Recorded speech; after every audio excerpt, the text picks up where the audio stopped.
बघा 158 150 जागांचा कौल आमच्या बाजूने दिसत असला तरी आम्हाला अत्यंत सावधपणे काम करावं लागेल. आमची अपेक्षा 180 ते 185 जागा जिंकण्याची आहे आणि आम्ही ती तयारी करतो आहोत. कोणत्याही परिस्थितीमध्ये महाराष्ट्रामध्ये महाविकास आघाडीचंच सरकार आहे.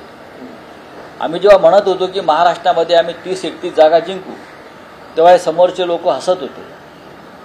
काय बरोबर ना, 10 जागा जिंकून जागा मिशा काढून फिरीन, संन्यास घेईन, पण आम्ही 30-31 जागा जिंकून दाखवल्या. काही जागा आमच्या चोरल्या कीर्तिकारांसारख्या.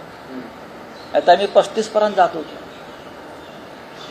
विधानसभेला आम्ही 180 ते 185 जागा जिंकू आणि देवेंद्र फडणवीस यांनी जो काल राजीनामा दिलेला आहे, देण्याचा प्रयत्न केलेला आहे, मला असं वाटतं त्यांनी आत्ता राजीनामा देऊ नये.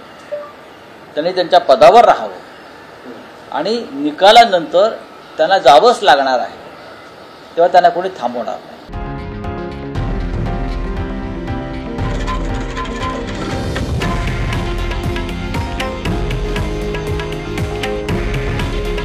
हे आहे देशातील नंबर 1 न्यूज नेटवर्क आणि आपण पाहत आहात TV9 मराठी. काळजी तुमची, हित महाराष्ट्राचं.